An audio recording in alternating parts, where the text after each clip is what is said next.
Hi everyone, it's now Monday afternoon and I have now fully digested the fights at the M&S Bank Arena on Saturday in Liverpool, which I thought was a really good boxing show, to be honest. Obviously headlined by Nick Ball up against TJ Doheny. There were some really interesting undercard fights as well, some interesting decisions. So I just wanted to sort of share my feedback on that. Watched that live on TNT Sports. I'll start off obviously with the big one, which was Nick Ball winning his fight. Now, hugely significant because it potentially sets him up for an opportunity with Ionut Boluta. Frank Warren was even talking as well, I think just before the fight, about the realistic possibility of setting that fight up. He talked more about 2026, but I think potentially that could be a fight maybe we see later this year, and what a blockbuster fight that would be. We know Turkey Al Sheikh will definitely be gunning for that one, that's for sure. So, but yeah, hugely impressive performance from Nick Ball. He had to do some things differently. I'd only seen TJ Doheny fight once before, but I was so impressed with him at 38 years of age, for him to kind of have the energy that he had. Obviously tapered off as you'd probably expect. I think Nick sort of got much closer to him as the fight progressed, and it was no surprise to me at the end where the corner decided to pull him out. I think that was absolutely the right decision. I felt they maybe could have done that the round before. I was watching it and I was saying at the time I felt like it could only be down to the conversation he'd had with his corner, perhaps about whether that was an approach that he would let them take on his behalf. But yeah, absolutely needed it. By that point he had no chance of winning the fight. He wasn't going to knock Nick out. Nick was getting closer, was landing more, and it looked like it wasn't far off being stopped, and I think they saved him for that as well. What I would say, and I think Carl Frampton said this afterwards, and I have to say I was hugely impressed with the commentary team as well, the punditry team should I say. I thought Carl Frampton and Anthony Crolla were great, and I thought they broke down the boxing really well as well. Obviously it helps with the sort of weight that they both fought at as well, and their experience too, but yeah, I think they were kind of both of the opinion that TJ Doheny will give a lot of people a lot of problems in that division as well. So is it time for him to retire? I don't think so. I think he gave a really good showing, and I think he's certainly capable of having some other big nights as well. But yeah, Nick Ball, another challenge, he came through, looked really impressive. Like I said, had to do some things differently, and again, for a guy that's 5'2", you know, what a fantastic jab he's got as well, which is just not something that you'd expect a guy of that height, who's fighting against much taller opponents all the time, would have in his arsenal. But yeah, Nick, hugely impressive, deserves a major shot against the Nui. You know, are there opportunities? Will there be opportunities for him to fight again between now and the end of the year? Yes. Is there anybody that's really going to help him prepare for a Nui? I don't know. Might need to think about that one a little bit more. And I'm sure Frank Warren will be doing the exact same thing as well. So yeah, so really enjoyed that fight. Before that was Turner. So Jack Turner, I've seen him fight twice before. Again, hugely impressive. I mean, baby-faced assassin, absolutely. He doesn't look like perhaps your typical boxer would. But I have to say again, he was just absolutely unbelievable in that fight. Just all over Farag, who just couldn't stand the pressure that was coming, and that power for that weight as well. And yeah, and I thought he had a real mean look in his eye as well. I don't know if anyone thought the same when they were watching the sort of interview that he gave afterwards, just ringside. And yeah, he had a sort of, I mean, he was giving Steve Bunce a look of death. Although I think Steve Bunce was probably feeling like death. He certainly was. If you listen to his voice anyway, you could barely hear what he was saying when he was speaking directly into the microphone, let alone the guys that were, you know, had Sweet Caroline going on in the background and struggling to hear him. But yeah, Jack Turner, hugely impressive. Again, the big challenge for him, a little bit like in some respect, I guess, Moses Atalma. Who's going to want to go in with him? It's going to be experienced pros now to try and get him that opportunity, that experience. But I think it's going to be hard to hold him back. But at the same time, you know, if he's capable of it, you kind of probably do need to fast track him because he's a cut above everybody he's been in the ring with. That's why I say not too dissimilar from Moses as well in a similar respect. Before that was a really interesting fight. If you're the sort of purist that likes a clash of styles, you had Andrew Cain up against Charlie Edwards. Sonny Edwards, his brother, was in the corner as well. Totally different approaches to the fight. Andrew Cain looked like he was getting quite frustrated throughout because he was dominating the centre of the ring. Edwards, what an unbelievable engine that guy's got. He was just constantly moving left, right, and he was sort of, I think, towards the end of the fight, he was sort of he was stepping in and he was landing a few punches. I think if you were going to criticise that performance, and I'm sure plenty of people will, because it's not the style of boxing a lot of people like, that was reflected by the sheer volume of boos that were happening in the stadium at the time. But yeah, I think he probably should have done a little bit more of that early on. I think there was a lot of talk about him being quite afraid of the power of Cain, which again you can understand because he's knocked most of his opponents out prior to this.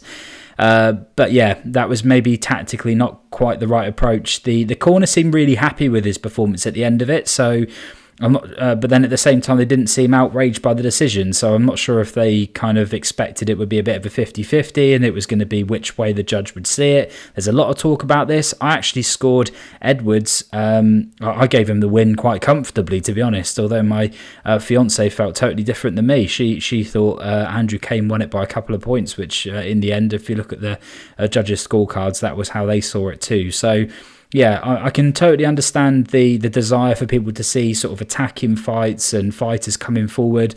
But at the same time, I think, we've got to be careful in boxing, because I think if we discount that sort of evasive and defensive approach, it sort of forces everyone to fight the same sort of fight. I do think, if you look at Bivol, for instance, from the Beterbiev fight, Bivol was sort of the master at staying on the outside for much of the fight. Again, it wasn't too dissimilar if you look at this one. Obviously, very different levels at play between the two sort of fighters in the ring. But Bivol landed a lot more and was obviously, sort of, he was coming in, he was landing a few shots and a good sort of number of combinations and then getting out. And like I said, last sort of 2 or 3 rounds, maybe 4 rounds, I thought Edwards was doing that, but yeah, perhaps he didn't do anywhere near enough to sort of win on the judges' scorecard before that.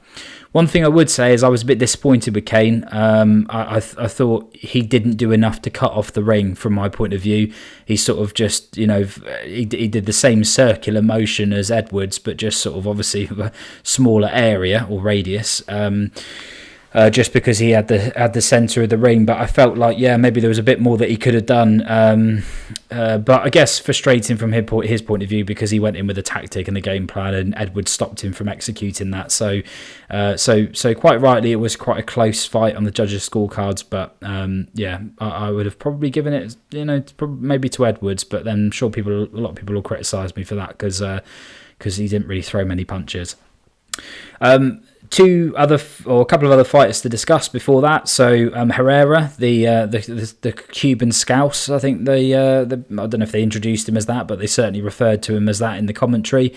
Again, he's had a fantastic start to his career, 22 years old. Up against a Mexican who I didn't know, Macias. I hadn't seen him fight before, but I was really impressed with Macias. I thought, particularly early on, he didn't necessarily have the power to trouble Herrera, but certainly gave him problems through a lot of sort of overhand rights or looping right hands, the sort that you might sort of see, or you traditionally would have seen the likes of Derek Chisora and Dillian White throw in as well. But yeah, no, I thought Herrera, it was an interesting experience for him because the coach was really unhappy with him in the corner. He was sort of criticising his, I think, willingness to just sort of fight fire with fire, and there was basically a shootout in those first sort of 2 rounds, which obviously was very exciting from a sort of neutral point of view in watching the fight, but clearly, and I think you could see this sort of over the next sort of couple of rounds, there was a big difference in class. And when Herrera boxed on the outside and was using his jab a lot more,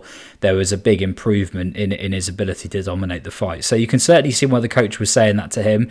But credit to Macias, he's Mexican, he's tough as nails. He was in that fight for the majority, and ultimately just sort of Herrera outclassed him, and I guess that would be a lesson for him going forward, because, I mean, certainly one thing I would say is he kept his hands really low and those boxing fundamentals weren't quite there. And I think, you know, if a coach sees that a fighter is getting involved in a brawl but still keeping sort of, you know, their discipline, I think from a defensive point of view, then perhaps he wouldn't have been quite so frustrated. But, you know, there were a good number of shots that were landed by Macias straight onto Herrera's face and on his chin. And you do wonder that if he was in against this sort of much tougher opponent, then perhaps he would have, or sort of a harder hitting opponent, I should say, then perhaps he wouldn't have got off so easily. And if you look at that division, it's absolutely stacked with top talent and people that can punch and people that have got a lot of knockout power and a lot of guile. So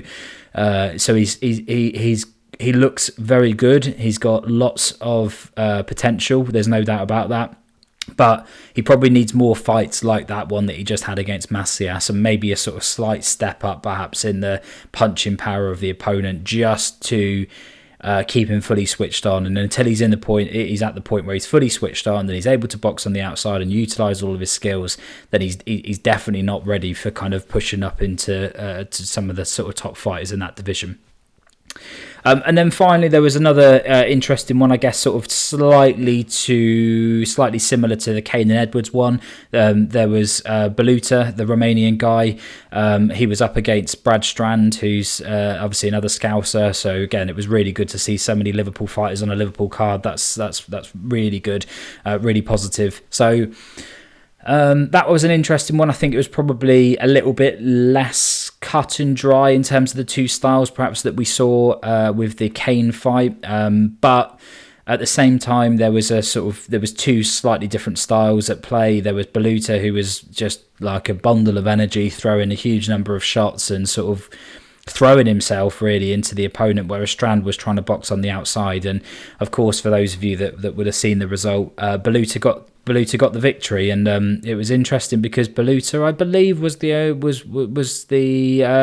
only other guy to beat Andrew Cain.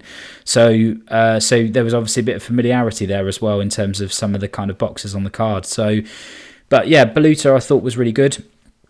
I felt maybe Strand was a little bit unfortunate not to get the result there. I think maybe if a draw had been given, that would have been fair. But yeah, overall, I think, you know, one thing we saw on Saturday night is that the judges, and this is becoming more and more apparent. I think we've seen it in Saudi, we've seen it on so many other fight cards as well, that there is a tendency by the judges to score the aggressor more favourably. And I think, you know, in boxing, it is about landing. It is about punching. You're not in there to not get knocked out. That is true.